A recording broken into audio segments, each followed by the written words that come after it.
Wa anil Mustawrid bin Shaddad dari sahabat Mustawrid bin Shaddad radhiyallahu anhu, beliau berkata, semoga Allah senantiasa memberikan keridhaan kepada beliau. Qala Rasulullah sallallahu alaihi wasallam, bersabdalah Rasulullah sallallahu alaihi wasallam, mad dunya, tidaklah dunia, fil akhirati, kalau dibanding dengan akhirat, illa, kecuali, mithlu ma yaj'alu ahadukum usbu'ahu fil yammi, seperti jika seseorang meletakkan jemarinya di lautan lepas, fal yandur bima yarji, kemudian dia melihat seberapa persen air yang dibawa oleh jemarinya dibanding dengan lautan lepas itu sendiri. Inilah yang menjadikan kita selama itu merenung. Sebesar-besarnya dunia, sebanyak-banyaknya dunia, ternyata kalaupun dibanding dengan urusan akhirat, seperti seandainya seseorang itu mencelupkan jemarinya ke lautan lepas, kemudian ditarik, ada bebasahan yang ada di jemari dibanding dengan lautan lepas. Lautan lepas adalah akhirat, dan bebasahan yang ada di jemari itu adalah dunia. Dan begitu juga semua kenikmatan yang ada di dunia, kalau dibanding dengan kenikmatan yang ada di akhirat, tidak ada apa-apanya. Bahkan sepanjang-panjangnya seorang hidup di dunia, tetap dibanding kehidupannya nanti di akhirat seperti jemari yang dicelupkan ke laut kemudian diangkat. Karena hidup di akhirat nanti adalah hidup yang tidak berbatas selamanya. Dan kenikmatan di akhirat adalah tidak bisa digambarkan. Malainun ra'at wala udhunun sami'at, tidak pernah mata ini melihat keindahan yang ada di surga nanti, dan juga tidak pernah kita mendengar kayak apa sih. Orang tidak bisa menyifati surga, keindahan yang luar biasa. Perlu kita bangun keyakinan ini, perlu kita banyak merenung. Dan memang betul, kita mendengar cerita kaya, Qarun sendiri sudah meninggalkan dunia itu berapa ratus tahun yang lalu. Dan kita juga mendengar kisah orang-orang kaya yang ada di kiri kanan kita yang sekarang sudah dikubur. Mungkin kita mendengar cerita orang kaya pada zaman-zaman terdahulu dan sudah tidak ada lagi di dunia. Bahkan mungkin sudah diwaris atau direbut oleh orang lain hartanya, dan begitu seterusnya.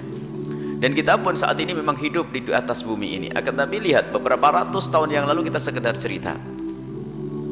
Kekayaan yang kita kumpulkan pun tidak ada. Rumah megah, mobil mewah pun sudah tidak dinisbatkan kepada kita lagi. Dan semuanya seperti itu. Dan ternyata sangat kecil, sangat sebentar sekali hidup kita itu. Kita seperti orang numpang lewat kalau orang paham. Tiba-tiba sudah dikubur kita. Rencana si panjang, seolah-olah tidak mati. Itu kan rencana kita. Akan tapi hakikatnya itu sebentar, lihat. Tiba-tiba kita sudah dikenang oleh cucu kita. Oh, mbahku sudah dikubur, ini mbah kita. Dulu tahun 2000 berapa itu hidup, Masya Allah, dia kaya raya. Tapi sekarang kubur, mati mbah kita. Semua dari kita seperti itu. Nah inilah kalau kita itu hanya membanggakan dunia, tetap berakhir. Hanya sekedar cerita. Tapi yang kita banggakan akhir. Jika yang kita banggakan adalah akhirat, abadi yang menyanjung adalah Allah nanti di akhirat. Bahkan Nabi pun menyanjung. Nabi SAW menyanjung kita nanti di akhirat. Ini.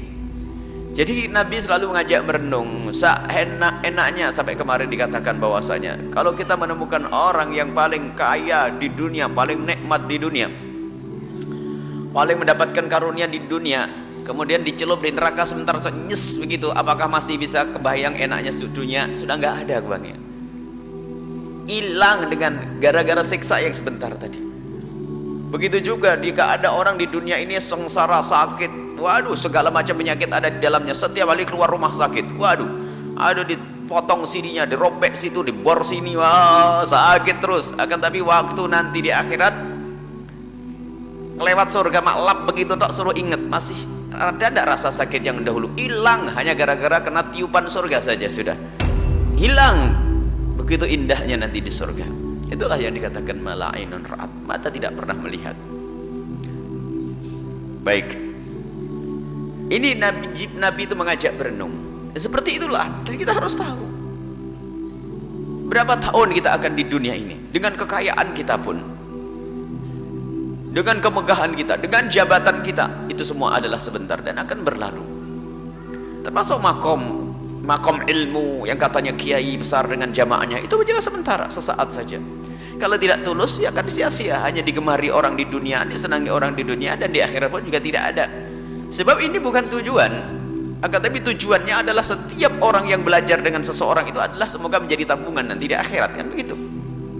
Harus begitu yang ada di hatinya siapapun yang mengajari orang, bukan hanya urusan besar-besaran jamaah atau gede-gedean pondok pesantren. Pondok pesantren akan hancur bersama gempa, bersama hancurnya bumi ini pun akan hancur. Akan tapi nilai dan makna daripada pembangunan pondok pesantren itulah yang akan dibawa di akhirat nanti. Ayo kita semuanya cerdas dengan ini semuanya.